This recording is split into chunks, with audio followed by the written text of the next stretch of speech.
Hey everyone, how's it going? Hope everyone is doing well. Hope you're all safe as usual.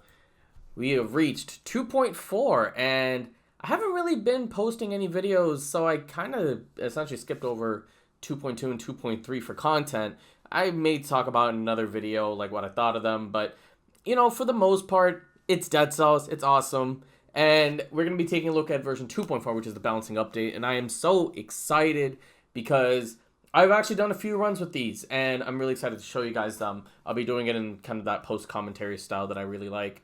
And 2.4 is all about nerfs and buffs, and everything from melee to range to shields to skills and even mutations got a bunch of changes. So I've actually been able to play around with a few of them, and I'll note those particular ones, but obviously most of them I have not used. I think someone said it's like 68 weapons were changed, so let's take a look at them. And obviously the main change is the most controversial one, which is that multi-binding moves were removed. Or not necessarily moves, but essentially, for those of you who don't know, what they are is essentially when you go into the options menu and you go into the controls, you can actually bind two buttons to the same, or you can do two things to the same button. So what that's commonly used with is the first and second weapons. You can bind them to both like square or something like that. I have a PS4 controller, so you can bind them both to square.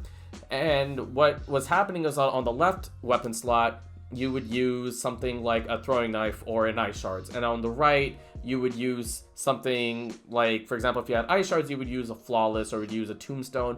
Or if you were using like a throwing knife, you would do something like an electric whip. What ended up happening was that a lot of things became very trivial, and certain builds were just way better than others. For example, ice shards on anything made a lot of survival builds very just broken, especially in biomes. Against bosses, obviously slowdown effects are not as good, so it wasn't as seen. But even with the ice shard power combined with a survival item that could give you inflammable oil, get the crits on the ice shard, and then you get the slowdown in return, it just created for a very just, I don't want to say toxic environment. That word is a bit overused in my opinion, but I would say it's more, again, it just became very trivial. So I think it's good that they removed it from the main part of the game. What they're kind of internally discussing, from what I've heard, is they're trying to put it into custom mode and see whether or not they want to turn on achievements or turn off achievements for that particular thing. And I'm okay with that.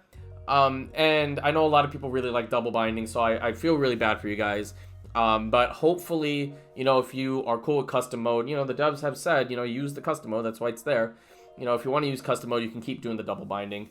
But other than that, weapons that reflect grenades can now reflect all the grenades in the range, which I think is fantastic. So you're going to see later on the list, we're going to be addressing some of the stuff in there that are being affected. So the big one is the Hayabusa boots has become just a ridiculously good weapon. It already was, but now it's even better.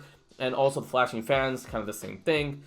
Disengage now always prevents death if it's off cooldown, which is really nice because it could be kind of a pain in the butt sometimes because you would go from like 25% all the way to 0, but disengage will in fact help you out. Disengage previously, sometimes it wouldn't proc if you were in a certain range of health, but now that's not there anymore. One hit protection doesn't go on cooldown if disengage triggers to save the player. Mod support enhanced now use tiled to create rooms, which is really cool because I'm not much of a mod person myself.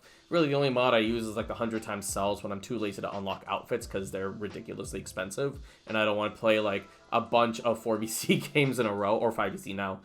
But yeah, being able to create new rooms, I'm very curious to see what the community does. One thing I hope is they keep the enemies like to that biome itself. So for example, if I want to remake a room in prisoner quarters, I don't want to see a bunch of ground shakers. That kind of takes away from the fun of a community level.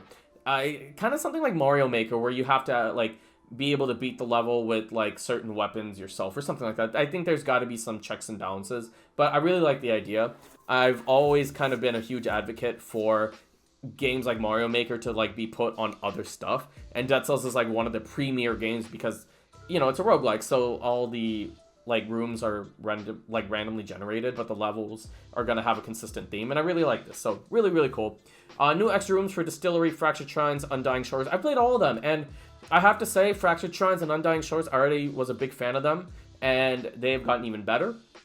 just because I like ladders. Ladders are like one of my favorite things about any level in Dead Cells, and just being able to manipulate that and just using your weapon and then, or using skills, get on the ladder, that sort of thing. So it's really cool. And it's actually a little bit harder on Fractured Shrines now, which honestly, it's become one of my favorite levels in the game. Derelict Distillery, not too much of a change. Distillery is always just kind of like, okay, I just got to make sure that the living barrel doesn't explode in my face. That's still the same theme there. So anyways, that was a lot that I kind of went into, but balancing. So, melee weapons. Let's talk about what was buffed.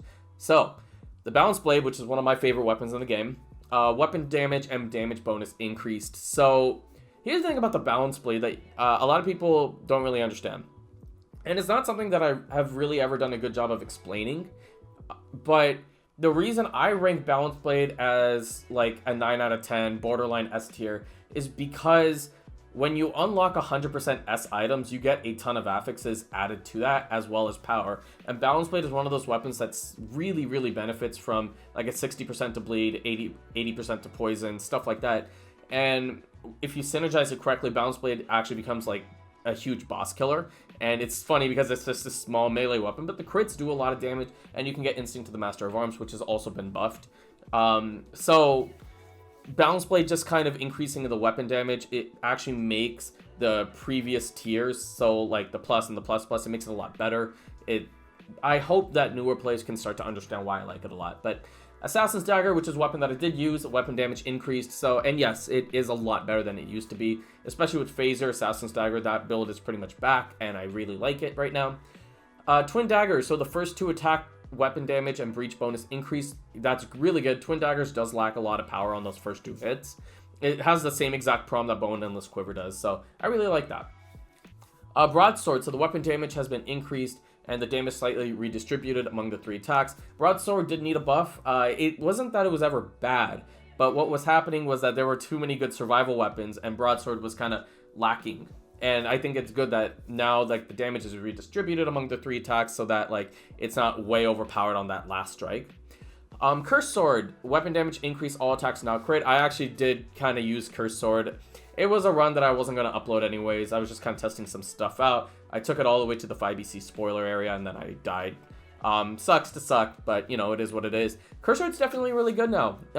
You know, attacks now critting is great. I do kind of wish the windup on the first hit was a little bit faster, but it is what it is. Shrapnel Axis, so the weapon damage has increased. The problem with Shrapnel Axis is its entire gimmick, which is that it can be both melee and ranged, and ultimately what happens is that it's neither great in melee and neither great in range. Another issue with Shrapnel Axis is that it's not defined as a bow on the ranged spectrum, so you don't get a lot of really cool things like networking and Ripper, at least from what I understand. Those changes would actually have made Shrapnel Axis way better, because the range is just not good. Like, the range does not do a lot of damage unless you have a Wolf Trap or something. Seismic Strike wave damage increased. I don't really care that much. I mean, Seismic Strike's an amazing weapon in my opinion, which a lot of people disagree with. That's fine, you're entitled to your opinion, but Seismic Strike, the point of the wave is not to do damage. The point of the wave is to root enemies so that you can beat it up more with the Seismic Strike. So, I don't know, not really a huge deal for me, but I guess it can kill smaller things like rats, which is fine. War Spear, excuse me. War Spear, so shorter charge, weapon damage, and breach bonus increased. I did use it. It's definitely a lot better. Not really a fan of it, to be honest. I was ranking it as like the bottom tier every single time I did the tier list. I don't think I would necessarily put it in that sort of tier now, but it's better, but not great in my opinion still. Especially the fact that there's so many better brutality and survival weapons out there. But it could work well with like an Ice Shard build. Impaler, weapon damage increased. I feel like I'm the only person that actually really likes Impaler, and I rank it high consistently. A lot of people think it's really weak, but I just think the fact that you can hit multiple enemies at once is awesome. But it is kind of a lesser man's meat skewer, I will admit that. So the weapon damage increasing is pretty good on that. Rapier, the weapon damage increased. Crit duration increased as well. So Rapier, if you don't know, if you roll, then you get a crit for a certain amount of times with the weapon. If you parry, then you get the same thing. One thing I think Rapier needs is to be able to hit smaller enemies. So if you go to Arboretum, or if you go to Undying Shores after you go to Arboretum, the jerk shrooms do not get affected by the rapier. It's RNG. So or maybe not RNG, maybe there's got to be a better word for that, but sometimes it hits, most of the time it doesn't. Not a big fan of that because I love Arboretum, but I cannot take a rapier there. But other than that, it's fine. Hayabusa boots, like I said, now reflects all grenades and the weapon damage increase. I use this one as well. It's very good now. Wrenching Whip, the breach bonus increased. I think that it needed like a slight buff as far as damage on the first strike that it does. But other than that, like the breach bonus increasing is great. It's kind of bulkier now. Torch, another one I used. Weapon damage increased just on the impact. So with Torch, you have the fire damage and the regular melee attack. So the melee attack's been increased, not the fire. Still really good though. Torch has always been great. Flawless. So the weapon damage and the crit multiplier increased. Again, another one I used. Still really good. It was already really good. Now it's even really gooder, I guess. Flashing Fans, crit multiplier increased. So it's more powerful on the crit.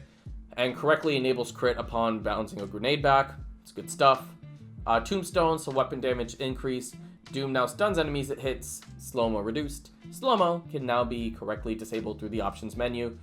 I'm not a big fan of slow to begin with because if I'm going to take a survival weapon, I want to parry. Can be kind of a pain in the butt sometimes. But the weapon damage increasing and the Doom stunning enemies it hits, I actually like that because what happens on Doom sometimes is an enemy will get hit by the Doom because it's an AoE effect. It'll get hit by the Doom and then it teleports immediately towards you on 4 and 5 BC. And I do think that can become a bit of a pain in the butt sometimes. Whereas if it stuns them for a second, then like I can run up or down on platforms and then be able to like get a little bit more momentum. So I do like that change a lot. Oven Axe, which is the one that drops from the Oven Knights, obviously. It's the one like you spin around and stuff. Not a big fan of it, but the weapon damage did increase and the breach increased. Charge slightly reduced. And I should actually correct what I said because I'm actually a huge fan of it now because I used it and it's great. Granted, I used it in Tactics, which I got a legendary one, so, you know, not the best measure of goodness in this game, I suppose, but Oven Axe, pretty good stuff. Toothpick was my favorite of the 3 weapons released in the last patch, just because I just like the idea of clubbing someone in the head. I like Flintstones growing up, so I really like that one. So the broken duration reduced, and which is good because broken isn't necessarily bad. It is faster, but obviously it's weaker. Toothpick is a great weapon though. It's my favorite out of the 3. A lot of people like Tombstone. Like honestly, like if I'm gonna do like another like rankings video where I rank them from like 1 to 10 or whatever, Tombstone, like spoiler, is gonna get like a 9.5. Toothpick is gonna get a 10. Oven Axe probably like a 7. Just like comparatively, like that's just what it ends up being. Sadist Stiletto crit multiplier increased. Sadist Stiletto's lost a lot of power. I don't see the issue in putting it back to where it used to be. I understand it was really good before, but that's the point. It's a really good weapon, so I would like to see it kind of go back to that regular, like really high damage.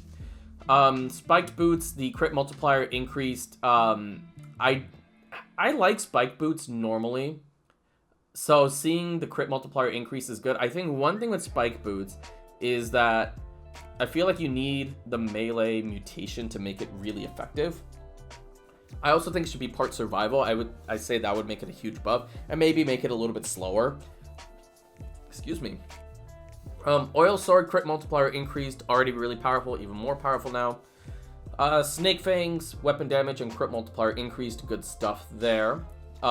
Snake Fangs was pretty, not bad, but it was a little weak until you got the crits going, and then it became really powerful, especially with the Hakuto as well. It just became ridiculous, but it's good to see a buff to this weapon. As far as nerfs, there's only 2. Sadist Stiletto doesn't get the Poison Cloud affix. It was a rare affix, doesn't happen all the time, but it makes sense because like you would just get automatic crits on the second hit. I understand open wounds is a thing, but like you have to spend a mutation slot on open wounds, so it balances itself out.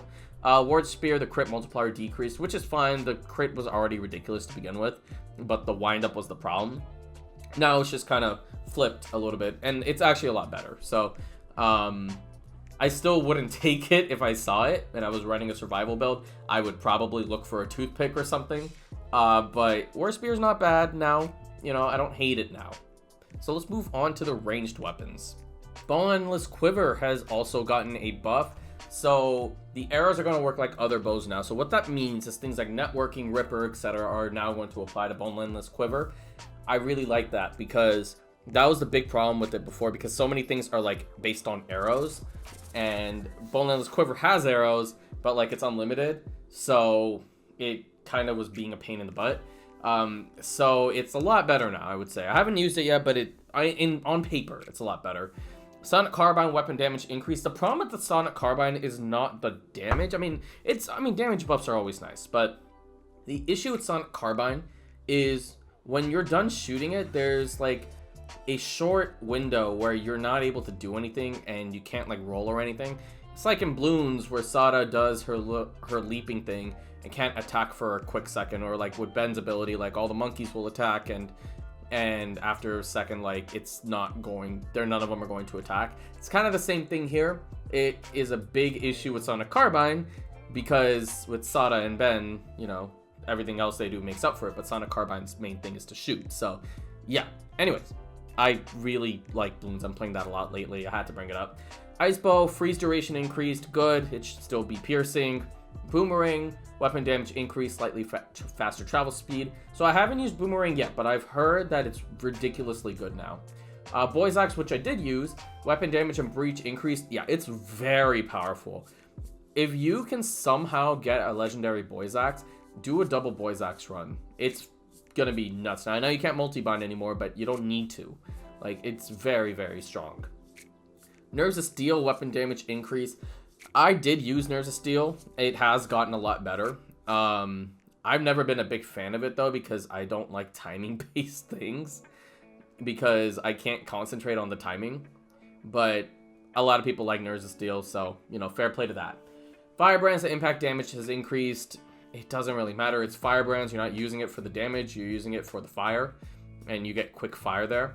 Pyrotechnics can pierce, and that's really cool. That actually carried me through my first run, so that was pretty awesome. Fire Blast, the weapon damage has increased. It has, which is good. You still want to generally use this in tactics as opposed to brutality, because there's better options for synergy on tactics. But you know, Fire Blast has always been really good. Magic Missiles, the weapon damage increase. It's gotten really good now. You're not forced to run like a Carbine or a Kudos Bow now. Now you can just use it as normal, which is great. I used it with the Firebrands and like a Wings of the Crow, and I got the 40% to burning, and I just killed everything just so quick. Blowgun added a poison dot. So I'm not sure if that's all the time or if it's just like as a rare affix. But either way, it's a good change, but Blowgun's issues go well beyond that. So as far as nerfs, Quick Bow, crit condition now at 3 arrows instead of 2. I didn't really pay attention to that before, but it looks like, you know, at least they didn't nerf the damage yet again, because I think if they nerf the damage anymore, it wouldn't be good. Alchemic Carbine, dot duration, cloud duration, DPS decreased. Good stuff on that because Carbine was broken. DPS bonus, duration, and AoE range decreased on Hakuda's Bow. Good, because that shit was broken. Electric Whip, dot DPS decrease. Good, because that shit was broken. Ice Shards. So, weapon damage, slow duration, crit multiplier decrease. I actually don't think any of that was necessary. The big problem with Ice Shards was the dual binding. Because even if we're considering the crits with the Ice Shard, like, just the fact that, like, you can't dual bind it anymore means you have to be more intentional about your button presses. So, and you don't get, like, free Ice Shards by clicking your weapon. That's enough of a nerf, and that's enough of a nerf for Throwing Knife as well. So, I don't really think you needed to do that, but it is what it is. They'll probably buff it back up soon. That's my honest prediction.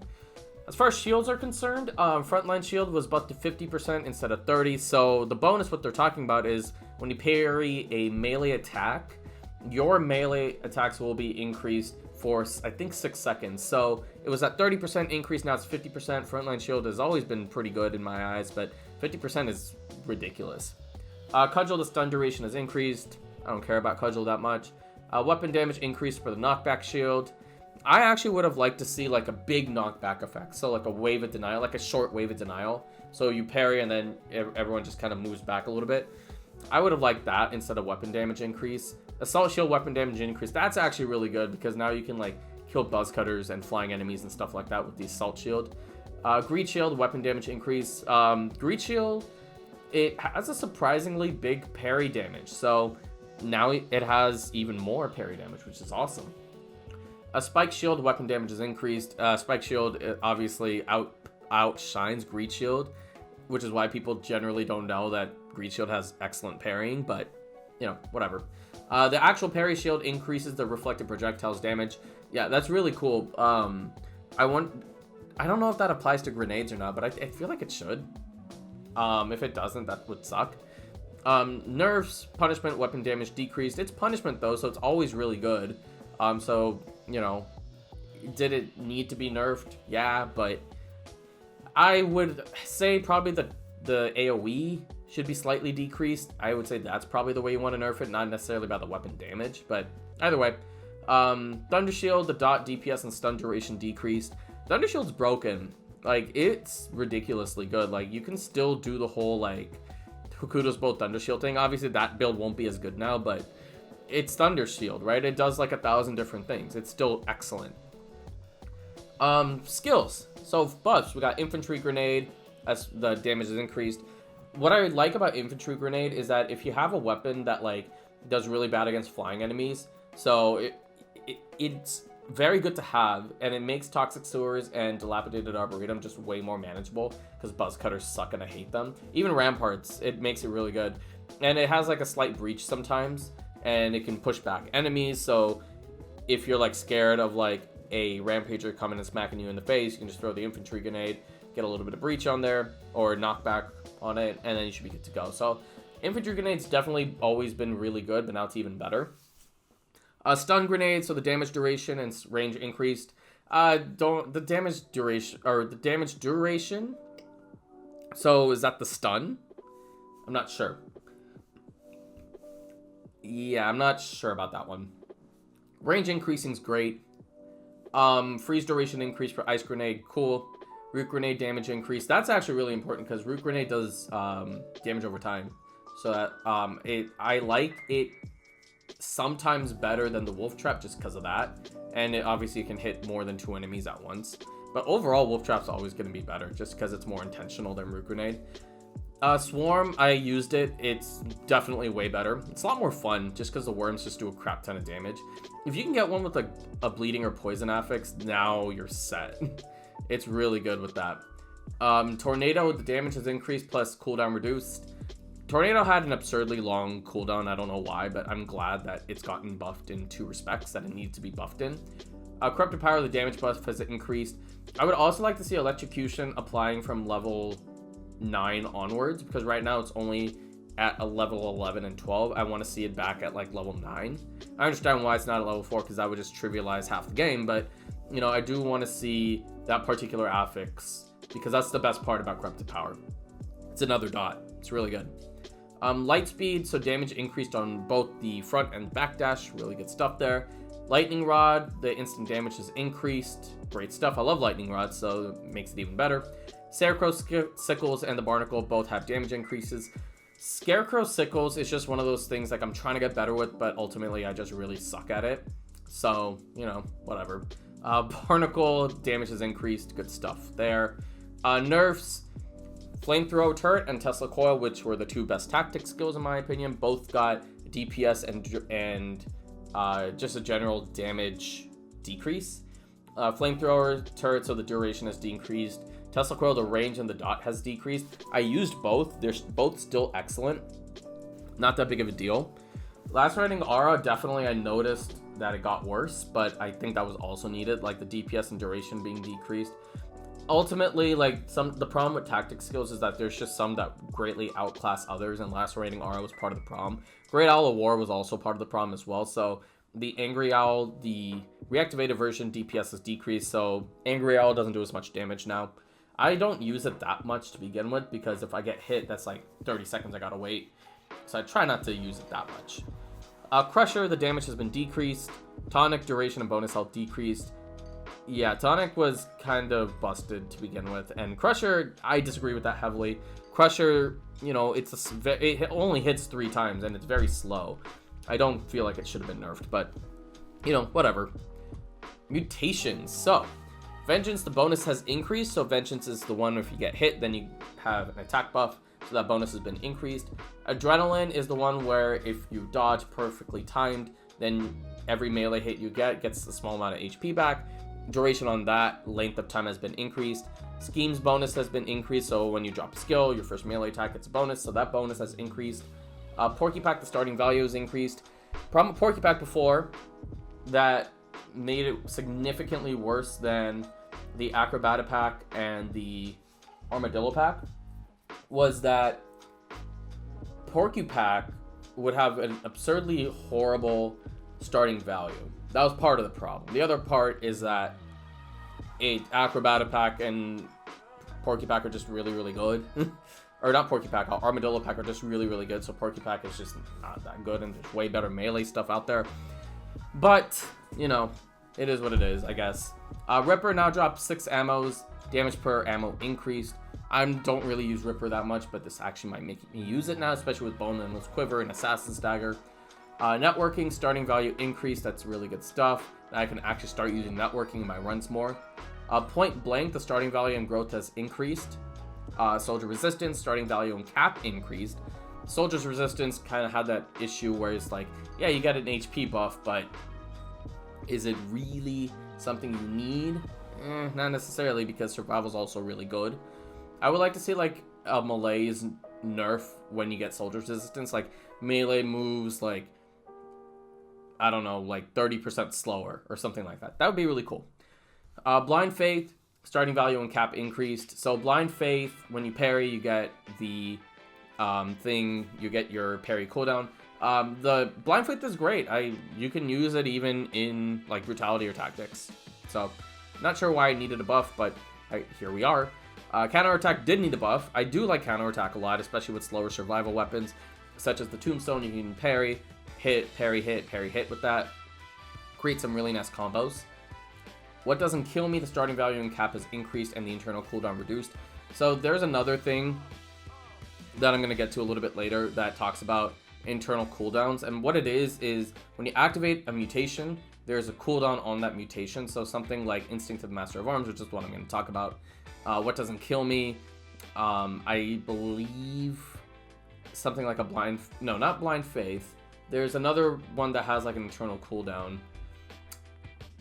I'm not 100% certain. There's another mutation with an internal cooldown, but either way, that has been reduced, so you can heal up a lot faster. Extended healing, the duration reduced for the same heal.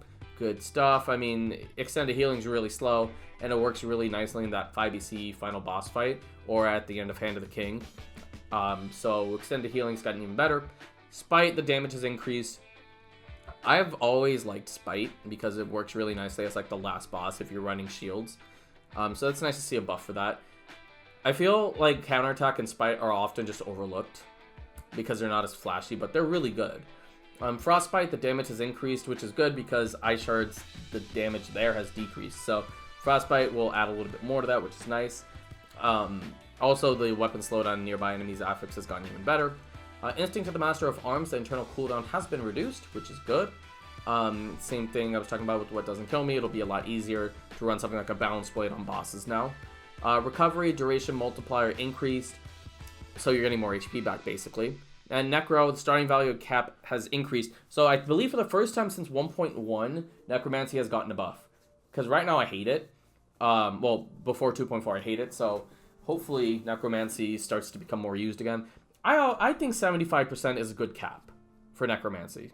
So I loved Necromancy. I would take it all the time when I first played 5BC back in 1.2. It did become a crutch for me, but now I never find a reason to use it. But 75% I think is really good. Barb Tip, so the DPS and the tick rate has decreased, so no longer causes ammo to drop when combined with Ripper. Yeah, Barb Tips needed a nerf because it was busted. Final 5BC boss, I would basically beat him in about like 15 to 20 seconds. Like, he got absurd. Gastronomy. Oh yeah, and quick bow being nerfed along with barb tips actually kind of puts it on par with other tactics builds now, which is nice. Gastro, the healing bonus is decreased, which is good because too many people use certain mutations as like a crutch. Gastro is like the biggest one I can think of, and I would say disengagement is the other. But I'm glad that Gastro has been nerfed a little bit because it needed to. Heart of Ice, the starting value and cap decrease. Heart of Ice was also busted, but I think changing or removing slow from its list of criteria, it was already a good enough nerf. This actually makes it just, I think, it makes it still really good, but not as good. Emergency Triage, the healing and speed bonus decrease. I used Emergency Triage in one of my runs. It's still excellent, so don't worry too much on that. Disengagement, I had it, but I never activated. But the threshold has decreased and the internal cooldown has increased. Kind of, disengagement's internal cooldown, that was the one I was thinking of. So the activation threshold has decreased. And so basically it's down to 15%, but then now just it will prevent death, which is nice. Level design, so new rooms. Added, I talked about this earlier. So distillery, shrines, shores, all got some new rooms. And the mod, I talked about it again. If we're making Dead Cells Mario Maker, I am all in. Make a new game, sell it for $30 on all the platforms. I would 100% buy that like first day. So that is 2.4 for now. And keep in mind, we're still in alpha, so obviously things will change as we continue. But if you like the video, you know, like, subscribe, all that fun stuff. I will put out a run that I'm about to do just because I'm still trying to get a feel for things. So I hope you enjoy that. It's nice to be back. I will, as far as like making new content, I mean, I'm gonna try to put out more content just because it'll give me something else to do because work's been super busy lately. That's why I haven't been uploading. I'm working a lot of hours these days, but I do want to be back. I do want to start making videos again, and I'm not gonna put too much pressure on myself. I'm just gonna put out what I want. I'm not gonna like put deadlines. I'm not gonna like make promises that I know that I can't keep, or not even know that I can't keep, but you know, I just have difficulty keeping certain things that I say that I'm gonna do, and it's just I don't end up doing it. So in any case, have a great night, everybody. Be safe, enjoy the Dead Cells, and stay beautiful.